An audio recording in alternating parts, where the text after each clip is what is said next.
Assalamualaikum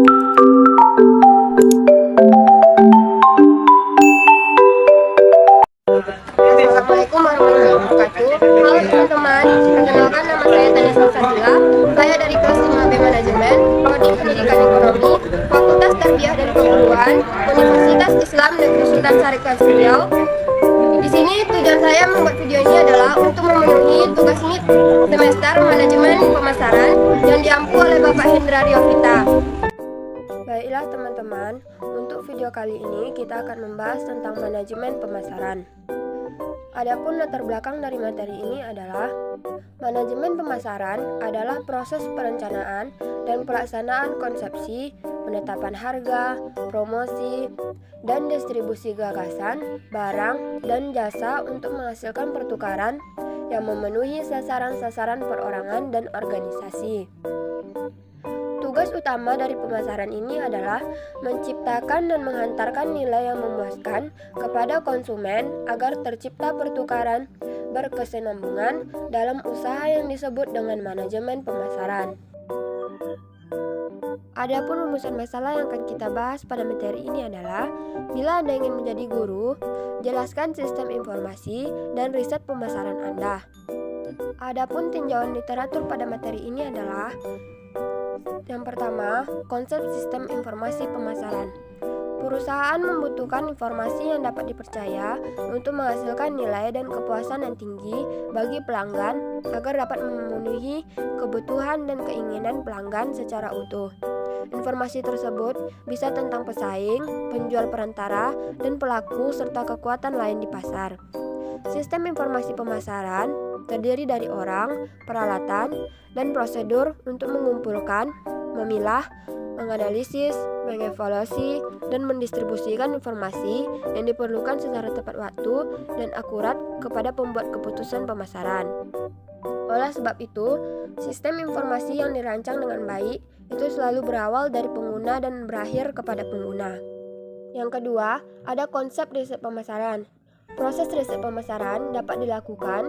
Yang pertama, mendefinisikan masalah dan menetapkan tujuan riset, seperti riset eksplorasi, deskriptif, atau kausal. Yang kedua, mengembangkan rencana riset untuk mengumpulkan data baik dari sumber primer dan sekunder.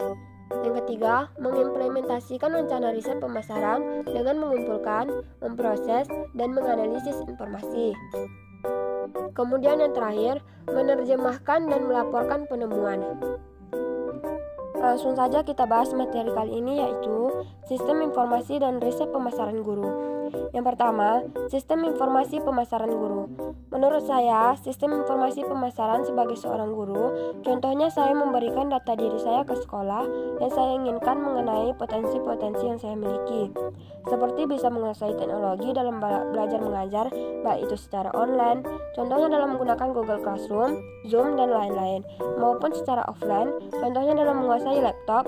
Dan juga di sini saya juga memilih sekolah-sekolah yang memiliki fasilitas yang cukup memadai, sehingga nantinya memudahkan saya dalam memberikan informasi mengenai pembelajaran kepada siswa. Yang kedua, ada riset pemasaran guru. Pertama, memilih sekolah-sekolah yang memiliki mata pelajaran yang berkaitan dengan ekonomi, sesuai dengan jurusan perkuliahan, dan tentunya SMA yang menjadi riset pertama saya. Kedua, saya melihat atau mencari informasi bagaimana akreditasi sekolah yang saya inginkan, apakah memiliki akreditasi A atau B, dan letak lokasi sekolah tersebut berada di perkotaan ataupun dekat dengan wilayah yang banyak masyarakatnya. Ketiga, melihat atau memilih pesaing yang sesuai dengan kemampuan yang saya miliki dan sesuai dengan potensi-potensi yang saya miliki. Dan yang terakhir, jika sudah yakin maka pilihlah sekolah tersebut. Dan juga, riset pemasaran saya menggunakan variabel pemasaran, di mana yang pertama ada produk. Di sini maksudnya, sebagai guru, produk yang saya miliki yaitu bisa atau mampu menguasai teknologi dan proses belajar mengajar, dan juga lulus kuliah dengan tepat waktu, dan lulus dengan IPK yang memuaskan, dan serta mampu berkomunikasi dengan baik, serta aktif dalam berorganisasi. Yang kedua, ada price. Di sini contohnya sebagai guru, saya memilih sekolah-sekolah yang memiliki akreditasi A dan swasta dengan pendapatan yang tinggi, karena dilihat dari produk yang saya miliki tadi.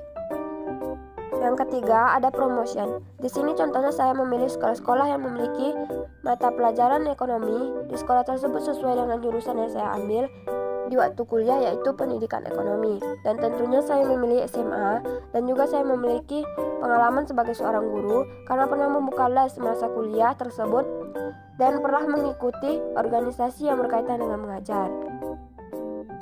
Kemudian yang terakhir ada plus. Di sini saya memilih SMA karena sesuai dengan jurusan di waktu kuliah dengan gelar sarjana pendidikan. Kesimpulan yang dapat saya ambil dari materi manajemen pemasaran ini adalah, dari penjelasan yang sudah saya sampaikan, bisa kita ketahui bahwa manajemen pemasaran sangat erat kaitannya dengan kepuasan konsumen. Namun, selain memperhatikan kepuasan konsumen, juga harus memperhatikan target penjualannya. Jangan sampai konsumen puas, tapi dengan cara mengorbankan berbagai hal yang membuatnya rugi. Jadi, dipastikan harus seimbang dan terencana. Maka dari itu, rencanakan manajemen pemasaran sebaik mungkin. Manajemen pemasaran adalah proses perencanaan dan pelaksanaan pemikiran, penetapan harga, promosi, serta penyaluran gagasan, barang, dan jasa untuk menciptakan pertukaran yang memuaskan tujuan-tujuan individu dalam organisasi.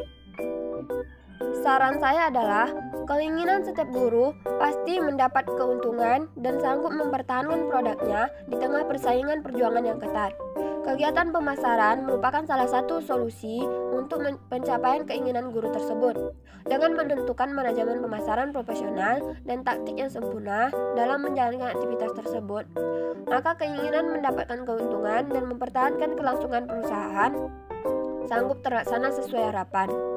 Jadi, tempatkanlah manajemen pemasaran tersebut sebagai aktivitas penting di dalam persaingan demi mencapai tujuan usaha. Thank you very much for your great attention. Does anyone have any question? Add your email tanyaselsabila2728@gmail.com. Thank you for your listening. May all those we have shared be beneficial for all of us. Thank you so much for your attention. Baiklah, hanya itu yang dapat saya sampaikan pada materi kali ini. Lebih dan kurang saya mohon maaf. Semoga video kali ini bermanfaat bagi kita semua. See you in the next video. Bye bye. Assalamualaikum warahmatullahi wabarakatuh.